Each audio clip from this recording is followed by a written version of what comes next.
नमस्कार. तर आज नवरात्रीचा 8वा दिवस आहे, म्हणजेच अष्टमीचा दिवस. आणि त्या दिवशी मी माझ्या सासरची माझ्या घरची ओटी भरायला निघाले. म्हणजे दरवर्षी अष्टमीलाच करते मी असं. तर त्याच्यासाठी मी तयार झाले आणि आज गुलाबी रंग असल्यामुळे मी गुलाबी रंगाची साडी नेसले आणि हा माझा फायनल लुक आहे. आणि घाईघाईतच मी किचनमध्ये छोटूसा व्हिडिओ बनवला, कारण इकडची स्वारी पण तयार होऊन बसलेली.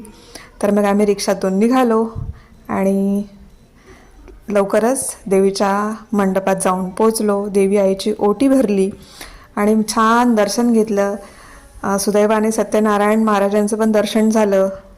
होमात नारळ वगैरे दिला आणि आम्ही निघालो. तुम्ही पण असं करता का?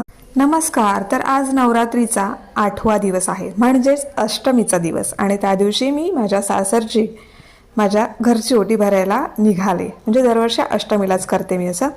तर त्याच्यासाठी मी तयार झाले आणि आज गुलाबी रंग असल्यामुळे मी गुलाबी रंगाची साडी नेसले आणि हा माझा फायनल लुक आहे. आणि घाईघाईतच मी किचनमध्ये छोटूसा व्हिडिओ बनवला, कारण इकडची स्वारी पण तयार होऊन बसलेली. तर मग आम्ही रिक्षातून निघालो आणि लवकरच देवीच्या मंडपात जाऊन पोचलो. देवी आईची ओटी भरली आणि छान दर्शन घेतलं.